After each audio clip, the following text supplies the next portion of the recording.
مستيات بيتنا مستيات بيتنا نحكينا مثل إرتران من صغراء استفعل صحفات تنقص مسلتاتن قدم محتساتن حيزا بذكر اسكبر اب ان ترادوت تقرب مدبيا سلام كما يتوعلو كبرات تخاتاتلتنا بتلقو حبرت أوروبا أنصار أب يمن زلو حوتي استبهله بإيران كم زدقف زنقرلو عطق حيلي نزكايد وفري أب سرح انكلا حانتي واننتا ناي جرمن زخونت نفاريت بچاينا كم ستقعت مينستري وطا قدايات جرمن لومي يحبر سراوي چاينا نجرمناوያን سرحتኛታት እታ ነፋሪት ንምህሳይን ንተልእኾ እታ ነፋሪት ንምዕንቃፍን بچرر ወይ بليزر ዘካይድዎ መጥቃዕቲ ፍጹም ተቐባልነት የብሉን ዝበለት ጀርመን ኣብ ሃገራ ንዝርከብ ናይ ቻይና ኣምባሳደር ፀዊዓ ኣዘራሪባቶላ ሓንቲ ዓባይ ናይ ጀርመን ጋዜጣ ቻይና ዝሎሚ ኣብ ልዕሊ ጀርመን ዘካየደቶ ናይ ጨረር መጥቃዕቲ ንፈለማ እዋን ዝፈጸመቶ መጥቃዕቲ ከም ዘይኮነ ትሕብር በቲ ናይ ጨረር መጥቃዕቲ ነቶም መራሕቲ ናይታ ነፋሪት ወይ ነቶም ፓይለት ዓይኖም ንኸይርእዩ ዝገብር ኮይኑ ንኤሌክትሪካዊ መሳርሒ እታ ነፋሪት ዘበላሽውን እዩ ሰራዊት ጀርመን በተልእኾ ሕብረት ኣውሮፓ ካብ ዝሓለፈ ዓመት ኣትሒዞም ንመስመር ቀይሕ ባሕሪ ካብ ዕጡቃት ሑቲ ነፃ ንምግባር ኣብ ዝካየድ ዘሎ ቃልሲ ንምስታፍ እዮም ናብ ቀይሕ ባሕርን ወሽመጥ ዓደንን ተንቀሳቒሶም ሑቲ ኣብ ቀይሕ ባሕሪ ንመራኸብ ምዕራባውያን ይሃርሙን ብኡቢሎምን በቲ ከባቢ ንዝካየድ ንግዳዊ ንጥፈታት ይዕንቅፉ ስለ ዘለው ጽልውኦም ኣዝዩ ዓቢ ምዃኑ ንምርኣይ ዝከኣሎም ክቃለሱ ጸኒሖምን ኣለውን እተን ናይ ጀርመን ነፈርቲ ነገራት ድሓን ከም ዘለው ዘጻርያ ነፈርቲ ኮይነን ኣብ ባሕሪ ካብ ዝነበረት ሓንቲ ናይ ቻይና ናይ ኩናት መርከብ እዩ ናይ ጨረር መጥቃዕቲ በፂሕወን ቻይና ነዚ ናይ ጨረር መጥቃዕቲ ብዘይ መጠንቀቕታን ሓበሬታን ሃንደበት ብምውሳዳ ንጀርመን ብኸቢድ ኣቆጢዕዋ ኣሎ እታ ትበርር ዝነበረት ናይ ጀርመን ነፋሪት እቲ ስሩዕ መዓልታዊ በረራኣ ብምቁራጽ ኣብ ጅቡቲ ኣብ ዝርከብ ወተሃደራዊ ማዓስከር ክትዓልብ ዝተገደደት ኮይና ጸኒሓ እንደገና ከም ዝበረረት እቲ ዝወፀ ሓበሬታ ይገልጽ ኣብ ቀይሕ ባሕሪ ብፍላይ ኣብ ከባቢታት የመንን ጅቡትን ኣብ መጸብቦ ባብኤል መንደብ ሓያል ወተሃደራዊ ምንቅስቓሳት እዩ ዝካየድ ዘሎ ኣብዚ እዋን ኣብ ቀይሕ ባሕሪ ኣስታት 700 ወተሃደራት ጀርመን ተዋፊሮም ኣለዉ ሑቲ ብቀይሕ ባሕርን ወሽመጥ ዓደንን ንዝንቀሳቐሳ መራኽብ ዕላማ ገይሩ የጥቅዕ ስለ ዘሎ ዓበይትን ሓያላን ዝበሃላ ሃገራት ዓለምና ኣብ ቀይሕ ባሕሪ ሰራዊተን መራኽብ ኩናተንን ነፈርተንን ብምልኣኽ ብቐጥታ ይከላኸላ ኣለዋ እስራኤል ኣብ ልዕሊ ሓማስ ከቢድ መጥቃዕቲ ምስ ጀመረት ሑቲ ነተን ምስ እስራኤል ዝደጋገፋ ሃገራት ኣብ ቀይሕ ባሕሪ ከጥቅዕን ቆሪጹ ተላዒሉ ካብዚ ሓሊፉን ሑቲ ናብ እስራኤል ድሮናትን ሮኬታትን ይትኩስ እዩ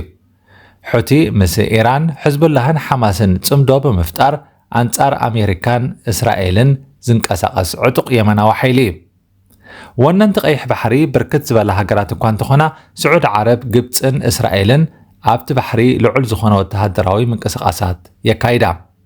እተን ካልኦት ከም ጅቡቲ ኤርትራ ሱዳን ዝበላ ሃገራት ግን ዓብላ ሊተራ ዘይብለን ድኹም ቁጠባ ዝውንናየን ዝበዝሐ እዋን ከዓ ኣብ ጉዳይ ቀይሕ ባሕሪ ምስ ካልኦት ሓያላን ጠቢቐን ፖለቲካ ክሰርሓ ይረኣያ ኤርትራ ንኣብነት ካብ 2015 ምስ ስዑድያን ኢማራት ዓረብን ጽምዶ ብምፍጣር ጉጅለ ሑቲ ካብ የመን ንኽድምሰስ ክሳብ ኣብ ከባቢ ዓሰብ ንኢማራት ዓረብ መሬታ ዘካረየት ሃገር እያ ካብ ኤርትራ ዝተበገሳ ነፈርቲ ኩናት ከዓ ኣብ ኩናት የመን መጥቃዕቲ ፍጽማ ከም ዝነበራ ይዝከር እስራኤል ብፍላይ ካብ ቀረባ እዋን ንድሓር ኣብ ልዕሊ ሑቲ መጥቃዕቲ ምክያድ ትቕጽለላ ሎሚ ኣብ ቀይሕ ባሕሪ ንኣሜሪካ ቻይና ሕብረት ኣውሮፓ ሓዊስካ ዳርጋ ኣብኡ ዘየላ ዓባይ ሃገር የላን ኩለን ናተን ጥቕሚ ንምሕላው ይረባረባ ኣለዋ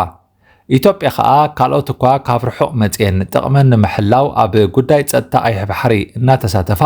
ኣነ ግዳ ኣብ ቀረባ ዘለኹ እሞ ድማ እቲ ባሕሪ ኣብ ቁጠባ ሃገረይ ዓቢ ጽልዋ ዝሕድር እናኾነ እንታይ ስለ ዝኾንክኤ ኣፍ ደገ ባሕሪ ዝስእን ዝብል ፖለቲካ ካብ ትኽተል ጸኒሓላ ቻይና ቅድሚ ሕጂ ኣብ 2018 ኣብ ልዕሊ ፓይለታት ኣሜሪካ ተመሳሳሊ ናይ ጨረር መጥቃዕቲ ኣካይድኪ ተባሂላ ተኸሲሳ እኳ እንተነበረት ነቲ ክሲ ግን ነጺጋቶም እቲ ናይ ጨረር መጥቃዕቲ ኣብ ቀይሕ ባሕሪ ኣብ ጥቓ ገማግም የመን እዩ ተፈጺሙ ቀይሕ ባሕሪ እቲ ዝሓፀረ ንግዳዊ ንጥፈታት ዝካየደሉ መስመር ባሕሪ ዓለምና እዩ እቲ ብደቡብ ኣፍሪካ ኣቢልካ ዝካየድ ናይ ባሕሪ ጉዕዞ ግዜ ዝወስድን ኣኽሳርን ስለ ዝኾነ ኣይምረፅን። ስለዚ ቁጠባ ዓለምና መስመሩ ክሕዝ እንተኾይኑ መስመር ቀይሕ ባሕሪ ውሕስ ክኸውን ኣለዎ። ካብ ኤስያ ናብ ኣውሮጳን ኣሜሪካን ንምብጻሕ ብቀይሕ ባሕሪ ዝሓፀረ ጉዕዞ እዩ ዝጠልብ። ስለዚ እዚ ባሕሪ እዚ ነተን ዝውንንኦ ሃገራት ጥራሕ ዘይኮነ ንመላእ ዓለም ኣዝዩ ኣገዳሲ መስመር ባሕሪ እዩ። ናብ ካልእ ዜና ምስ እንሰግር ክቡራት ተኸታተልቲ መስትያት ቤትና ኣብ ኣሜሪካ ክፍለ ግዝኣት ቴክሳስ ካብ ዓርቢ ጀሚሩ ዝወቅዕ ዘሎ ሓያል ዝናብ ብዝፈጠሮ ዕልቕልቕ ቁፅሪ ናይ ዝሞቱ ሰባት ልዕሊ 100 ክበፅሕ እንከሎ ቁፅሮም ብርግፅ ዘይተፈልጠ ሰባት ሃለዋቶም ጠፊኡ ከም ዘሎ ተገሊጹ። ሬሳታት ኮነ ብህይወት ዘለዉ ንምርካብ ዝግበር ዘሎ ፈተነታት ብሰንኪ ብርቱዕ ጭቃን ከቢድ ኩነታት ኣየርን ኣጸጋሚ ኮይኑ ከም ዘሎ ሰራሕተኛታት ህይወት ኣድሕን ገሊጾም። እቲ ብርቱዕ ዝናብ ካብ ዝጅምር 4 መዓልታት ስለ ዝሓለፈ ግን ሰባት ብህይወቶም ናይ ምርካብ ዕድል እናማህመነ ይኸይድ ከም ዘሎ ይሕበር ኣሎ። እቲ ዝኸፍአ ሓደጋ ኣብ ኪር ዝበሃል ዞባ እዩ ኣጋጢሙ። ዳርጋ መብዛሕትኦም ካብዞም ምዉታን ከዓ ካብቲ ዞባ እዮም። ሚስቲክ ዝበሃል ማእከል ክርስቲያን ደቂ ኣንስትዮ ካብ ዝነበራ ደቂ ኣንስትዮ 27 ከም ዝሞታ ክረጋገጽ እንከሎ 10 ካብተን ደቂ ኣንስትዮን ሓንቲ ኣማኻሪተን ከዓ ሃለዋተን ኣይተፈልጠን ዘሎ።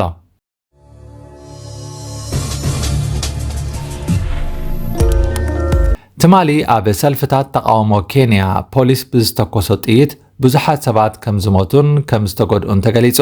ኮሚሽን ሰብኣዊ መሰላት ኬንያ ትማሊ ኣብ 17 ግዝኣታት እቲ ሃገር ናይ 10 ሰባት ሞት 29 መጉዳእቲ 2 መጭወይትን 37 ማእሰርትን ከም ዝሰነደ ኣፍሊጡ ኣሎ።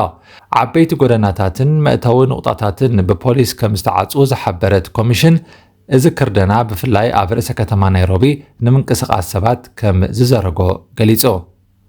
ኣብ ኪያምቡ፣ ሜሩ፣ ኪሲ፣ ኒየሪ፣ ናኩሩን ኢምቡን ዕፅዋ ከም ዝነበረ እቲ ኮሚሽን ኣብ ዘውፅኦ መግለፂ ሓቢሩ። ኣብ ወሰናስን ከተማ ናይሮቢ ኣብ ዝርከብ ካንጌሚ ዝበሃል ከባቢ ኣብ ውልቀ ሆስፒታል ኤግል ዝሰርሕ ዶክተር ኣሮን ሲኪኩ ሬሳ 2 ሰባት ናብቲ ሆስፒታል ከም ዝተወስደን ብዝተተኮሰሎም ጥይት ከም ዝሞቱን ንቢቢሲ ሓቢሩ። በዚ ዝተቆጥዑ ኣማኢት ሰልፈኛታት ሬሳቶም ግዳያት ንምውሳድ ከም ዝጠለቡ ሓቢሩ። ብዛዕባ እዚ ዘጋጠመ ሞት ዛጊት ብሰመዚ ኬንያ ዝተዋህበ ወግዓዊ መግለፂ የለን። ካቢነ ሰክሬታሪ ህዝባዊ ኣገልግሎት ጄፍሪ ሩኩ ትማሊ ሰራሕተኛታት መንግስቲ ኣብ ስራሕ ክርከቡ መምርሒ እኳ እንተወረደ ብዙሓት ዜጋታት ኣብ ስራሕ ቦታኦም ክርከቡ ከም ዘይከኣሉ ጸብጻብ ኮሚሽን ሰብኣዊ መሰላት ኬንያ የመልክት። ኣብ መላእ ኬንያ ትካላት ንግዲ ተዓጽዮም ከም ዝወዓሉ ኣብ 6 ግዝኣታት ዝምታ ከም ዝተፈጸመ ኣብ ኬሪጎያ ዝርከብ ሓደ መንግስታዊ ቤት ጽሕፈት እውን ብሓዊ ከም ዝተሃመኸ እቲ ኮሚሽን ጸብጺቡ። ክቡራት ተኸታተልቲ መስትያት ቤትና ንሎሚ ዘዳለናልኩም ትሕዝቶ ኣብዚ ዛዚምና ኣለና።